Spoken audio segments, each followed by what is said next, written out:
एक कन्हैया नाम का एक व्यक्ति था गोवर्धन में। कन्हैया नाम का व्यक्ति था, रोज झाड़ू लगाता था। जन्म से उच्च कुल में नहीं जन्मा था, इसलिए उसको कई लोग मंदिर में नहीं जाने देते थे। ठाकुर जी बंधुओं कभी जात पात नहीं देखते, ठाकुर जी के लिए सब समान है। पर हम लोगों ने ही ये सारे विभाजन कर दिए।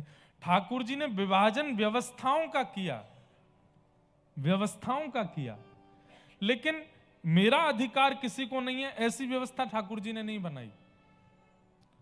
ऐसी व्यवस्था अगर ठाकुर जी ने बनाई होती तो सबरी के यहां ठाकुर जी कभी नहीं जाते, कोल भीलों के यहां ठाकुर जी भोजन बनवा करके नहीं पाते, स्वयं क्षत्रिय कुल में जन्म लेकर के नहीं आते।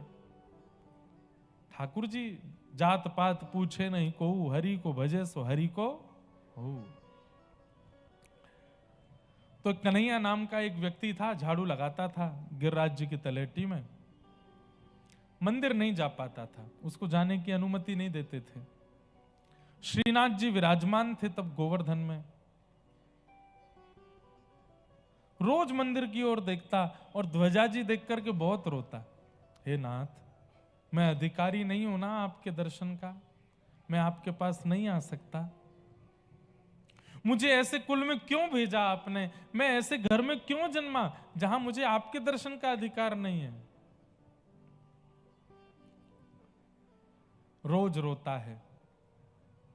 दोपहर में आज भी हमारे वृंदावन में 12:30-1 बजे मंदिर बंद हो जाते हैं और फिर 4:30-5 बजे के आसपास खुलते हैं। ये बीच में ठाकुर जी गैया चराने जाते हैं, ऐसी भावना है।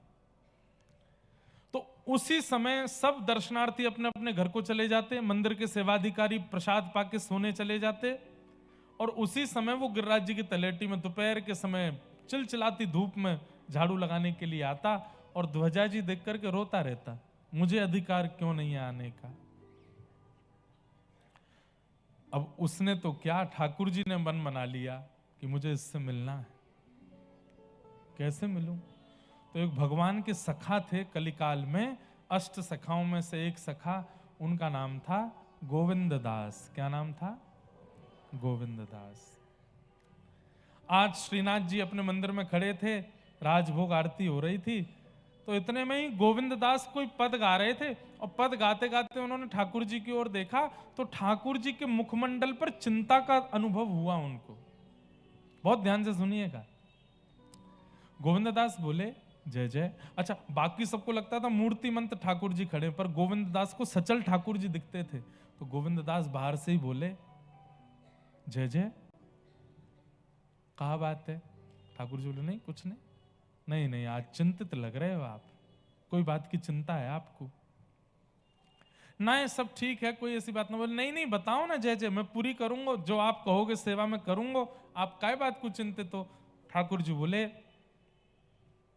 दाल बाटी खावे को मन है रो मेरो। अरे तो यहां में चिंता की क्या बात है? अभी रसोईया जी से जाकर के मैं कह दूंगा, रसोई में बढ़िया दाल बाटी आपके काज बन जाएगी और भोग लग जाएगा। ठाकुर जी बोले ना रसोई की ना पानी। तो आज गोविंद दास तुम अपने खिरक में बनाओ, तुम अपने बगीचा में सुंदर कंडा में बाटी बनाओ, बढ़िया दाल बनाओ, और मैं वहां आकर के पेड़ की छैया के नीचे बैठ करके प्रेम से पाऊंगा, मेरा ऐसा मन है रोए। गोविंद दास बोले जय जय, अगर गुसाई जी को पता चल गई तो? बोले यही मारे तो मैं कह रहा हूं चुप कहते कि गुसाई जी को नहीं बतानी है, मैं आऊंगा। तो गोविंद दास बोले ठीक है, तो फिर जय जय मैं जा रहा हूं, जल्दी तैयारी करूं, और आप 1.5-2 घंटा बाद आ जाइयो, तब तक सब तैयारी हो जाएगी। ठाकुर जी बोले हाँ, तब तक राजभोग आरती भी हो जाएगी, सब चले जाएंगे, मैं आ जाऊंगा। अच्छा, एक बात बीच में कह दूं, अगर किसी प्रेमी उपासक को व्रज वृंदावन में ठाकुर जी मिलेंगे तो उसका समय क्या है? रात्रि 10 बजे से लेकर के सुबह 3:30 बजे के बीच में, या फिर दोपहर में 1:30 बजे से लेकर 4:30 बजे के बीच में, जब सारे मंदिर बंद होते हैं, उस समय ठाकुर जी बाहर घूमते हैं, उस समय ठाकुर जी बाहर भ्रमण पर निकलते हैं। उस समय यदि कोई पुकार रहा हो, भावना से युक्त बैठा हो, और उस समय कोई अनेक दिनों से ठाकुर जी को अपनी प्रेम लक्षणा भक्ति से पुकार रहा हो, इसी समय ठाकुर जी मिलेंगे। मेरी बात को कई लोग खंडित कर सकते हैं, लेकिन मैंने जितने चरित्र पढ़े हैं, ठाकुर जी इसी बीच के समय में मिलते हैं, राजभोग उत्थापन आरती के बीच में और रात्रि शयन से मंगला के बीच में। इसी समय ठाकुर जी निकलते हैं, क्योंकि ब्रज वृंदावन में जितने भी मंदिर हैं वो सब मंदिर आपके लिए हैं, पर वृंदावन वालों के लिए वो नंद भवन है। ठाकुर जी यशोदा के लाला हैं, बिना मैया को सुबाए ठाकुर जी कहीं नहीं जाएंगे। रात में जब मैया सो जावे तब ठाकुर जी निकलें, या फिर दोपहर में जब ठाकुर जी गैया चराने निकलते हैं तब ठाकुर जी आते हैं। ये दो समय हैं। तो ठाकुर जी ने गोविंद स्वामी से कही तुम दाल बाटी बनाओ, मैं आऊंगा। यहां राजभोग आरती हुई। आरती के बाद ठाकुर जी के कपाट बंद कर दिए गए, सब मंदिर के लोग अपने अपने घर को चले गए, दर्शनार्थी चले गए। दोपहर का समय हो गया और वो कन्हैया झाड़ू लगाता हुआ आया। इतने में ही ठाकुर जी मंदिर से बाहर निकल के ऊपर गिरिराज जी पर डोल रहे हैं, और वो कन्हैया रोता रोता केवल झाड़ू लगाता रहता, मुझे कब मिलेंगे, मुझे कब प्राप्त होंगे, मुझे कब दर्शन होंगे, मैं अधिकारी क्यों नहीं हूं इस दर्शन का। सब लोग इधर देखो, ध्यान से सुनो, बहुत भावना वाली कथा। इतने में ही ठाकुर जी जोर जोर से चिल्लाने लगे ऊपर से।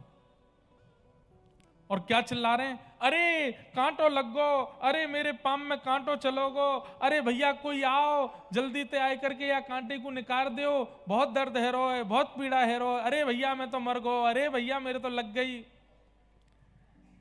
नीचे वो कन्हैया झाड़ू लगा रहा था, उसने आगे पीछे देखी आवाज कहां से आ रही है। तभी ठाकुर जी, ए दारी के आगे पीछे देख रहा, ऊपर देख, मेरे लगो कांटो। जैसे उसने दृष्टि ऊपर करके देखा, स्वर्ण का तिरछा मुकुट ठाकुर जी के धरा है, ऐसी सुंदर बढ़िया पीतांबरी पहनी है, श्याम वर्ण की कांति है, कमल जैसे नेत्र हैं। कालिदास जी की एक पंक्ति है, मुझे याद नहीं आ रही है, याद आ जाएगी तो मैं सुनाऊंगा। उसका अर्थ मुझे पता है, संस्कृत की एक पंक्ति है, उस पंक्ति का ऐसा अर्थ है, कभी किसी ने कमल से कमल प्रकट होना ये सुना तो बहुत गया, पर देखा नहीं गया है। कमल में से कमल प्रकट हुआ ये सुना तो बहुत है, पर देखा नहीं। तब कालिदास वृंदावन गए, और वृंदावन में जाकर के जब वृंदावन चंद्र का उन्होंने दर्शन किया तो इसके आगे की पंक्ति उन्होंने पूरी कर दी, और बोले मैंने आज कमल से कमल प्रकट होते हुए देखा। बोले कैसे? बोले श्री कृष्ण का मुख कमल और उस पर दो नेत्र कमल, कमल पर कमल प्रकट होते हुए देखा। ऐसे ठाकुर जी के नेत्र, बहुत सुंदर पंक्ति है।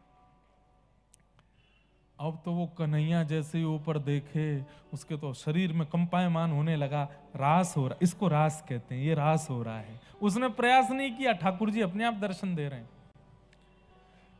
नीचे से बोलो तुम कौन हो?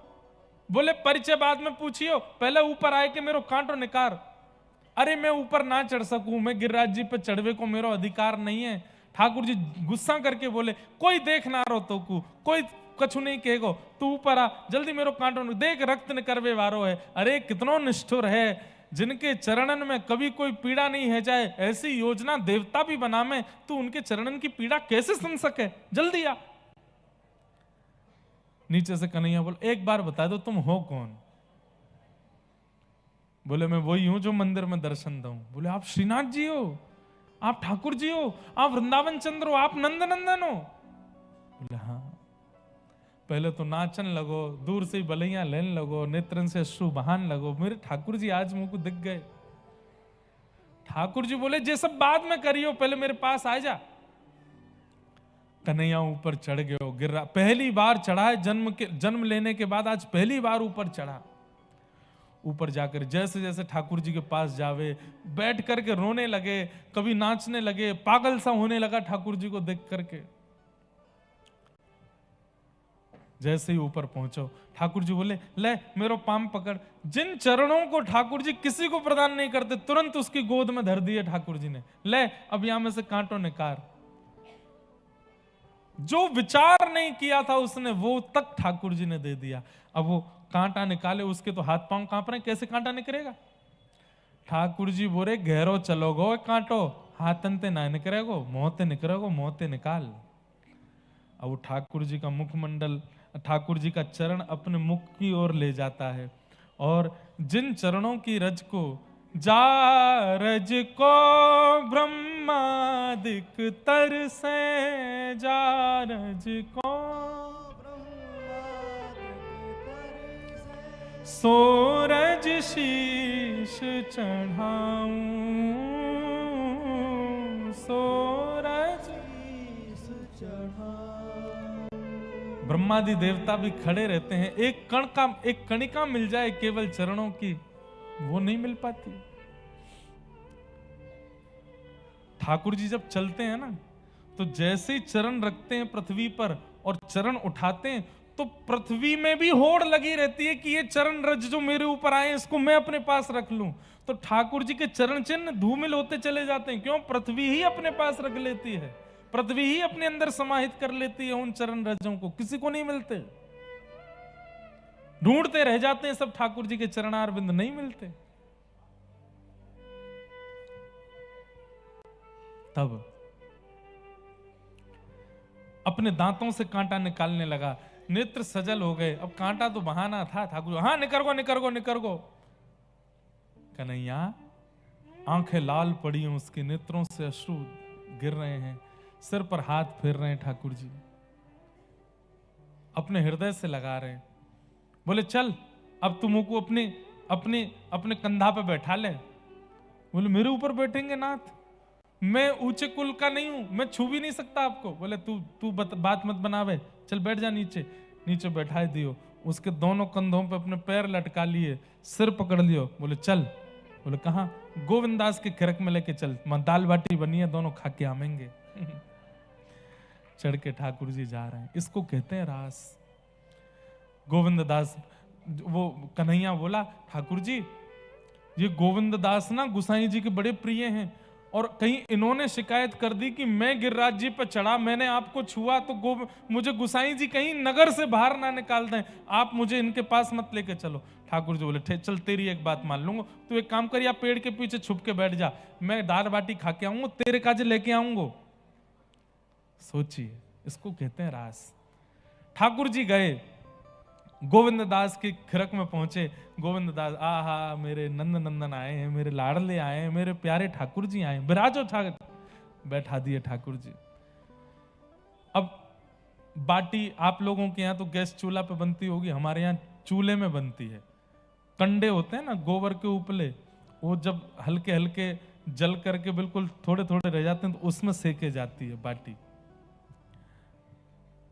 अब बाटी सेक सेक करके सामने ठाकुर जी के पधरा में, अब एक बाटी पधराई, दूसरी जैसे सेकने लगते, इतने में ठाकुर जी के, ए गोविंदा जल्दी कर, मैं तो भूखों मर गो। बोले खा गए आप?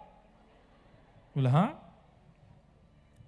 ठाकुर जी नेक खामे और बाकी बच्ची भाई अपनी जेब में धर लें, वाके काजी लेके जानी है। कन्हैया खड़ो पीछे। जहां ठाकुर जी की प्रसादी में 10-12 बाटियां आती, आज ठाकुर जी 30 बाटी खा गए, दोनों जेबन में भर गई।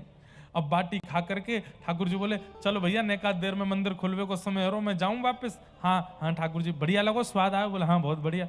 जैसे ही ठाकुर जी खड़े भये, सो पीताम्बरी ऐसे फैल गई उनकी, यहां से बाटी वाटी सब लद रही हैं।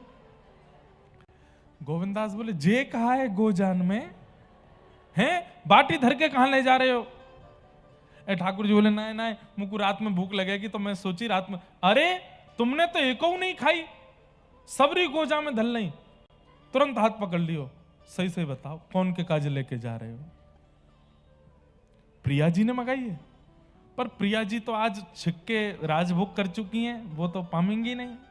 कौन के काज लेके जा रहे? तुम्हें मेरी सौगंध है, सही सही बताओ। गोविंद दास से इतनी प्रीति करते हैं ठाकुर जी, ऐसी बात करते थे उनसे। कौन आया तुम्हारे संग में? कौन आया जल्दी बताओ। गोविंद दास बाहर जाके देखने लगे तो कन्हैया दूर से झांक रहा था, और झांकता हुआ कन्हैया गोविंद दास को दिख गया। अरे ये तो कन्हैया है, ये हमारे गिरिराज जी में झाड़ू लगावे इतकुआ। अरे कन्हैया सांची सांची बता कहा बात है? तो कन्हैया डर के मारे बोलो, मुंह को नगर से मत न करवाइयो, मुंह को गिरिराज जी से बाहर मत फेंकवाइयो, और गोसाई जी से मत कह दियो, मैं सब सच बताऊंगा। बोलो कछु ना करूंगा, तू बता। बोले जय जय ने मुंह को ऊपर गिरिराज जी पे बुलायो, अपने पाम में लगो कांटो मोहते ने करवायो। माता जी बहन जी दे दो भैया, इनको पहले दे दो जो मांग रहे। अच्छा पर्स दे दो, जल्दी करो, जल्दी जल्दी, जितना जल्दी हो सके दे दो। हे मेरे नाथ,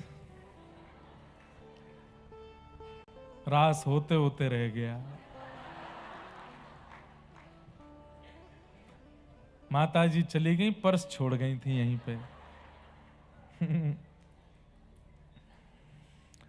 पर्स छोड़ के नहीं गई, पर्स ठाकुर जी ने धर लिया था। बोले काय को जा रही है, इतनी बढ़िया कथा चल रही है, वापस आजा सुन ले। लेकिन मैया कह रही हैं, ठाकुर जी आपके रास से ज्यादा जरूरी मेरी चाय है, मुझे जाके पीनी है। या दवाई है, कछु भी काम है सके। एक और मैया जा रही हैं, जान दो भैया। तो कहां था मैं? बोले मुंह को नगर से मत ने करवाई हूं। गोविंदास जी बोले नहीं न करवाऊंगा तो सांची बता। बोले जय जय ने ऊपर बुलाए लियो, अपने पावन को कांटों ने करवायो, और रोवे सो रोवे, मुंह पे बड़ी कृपा। अरे मेरे तो प्राण चले जाए अभी, मुंह को ऐसा दर्शन। बोले तेने गिरिराज जी पे चढ़ गो तू? बोले हाँ। अरे वो सब छोड़, तेने गोवर्धन नाथ छू लिए?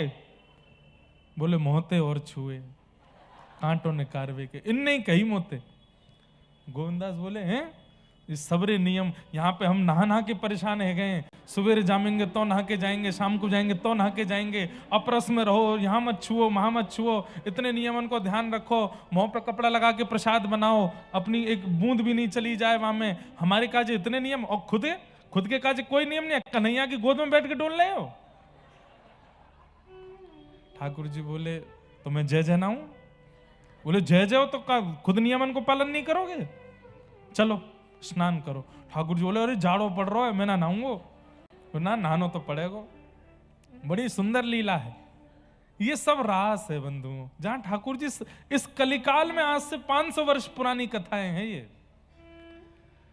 गोविंदास बोले स्नान तो करना पड़ेगा, नहीं तो मैं गोसाई जी से सब शिकायत करूंगा आपकी। और ठाकुर जी अपने अर्चक से डरते हैं, ये बात माननी पड़ेगी।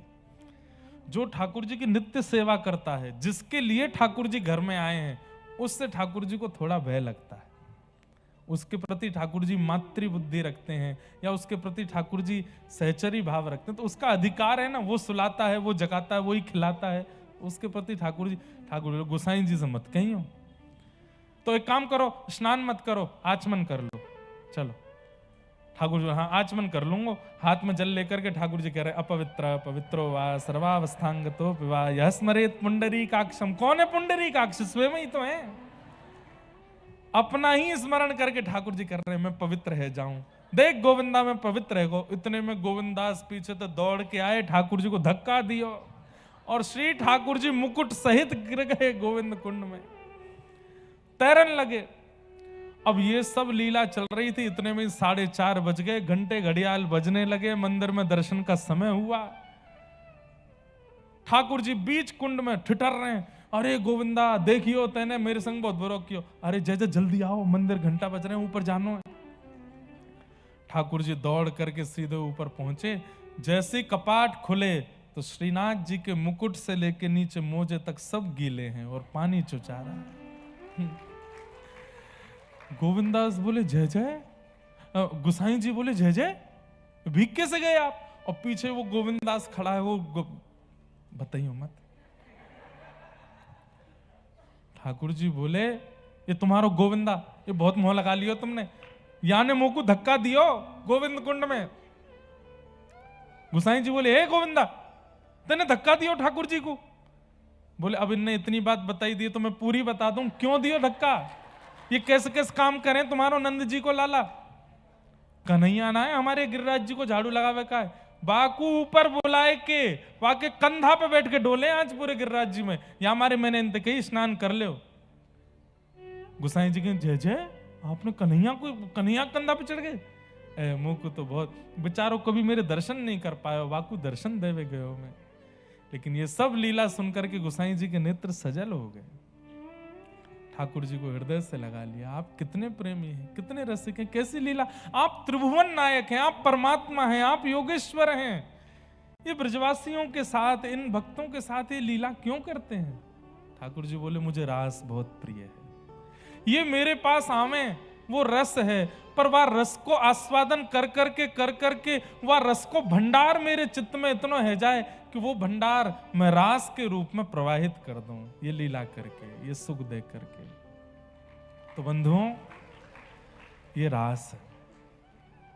रास के अनुभव के लिए पहले रस बहुत देना पड़ेगा, इतनी सेवा करनी पड़ेगी, इतना सुख देना पड़ेगा। ठाकुर जी इतने मतलब ठाकुर जी मजबूरी में आ जाएं कि मुझको कलकत्ता जाना ही पड़ेगा, या के घर पहुंचना ही पड़ेगा, संदेश खाना ही पड़ेगा। ये है रास, रस और रास।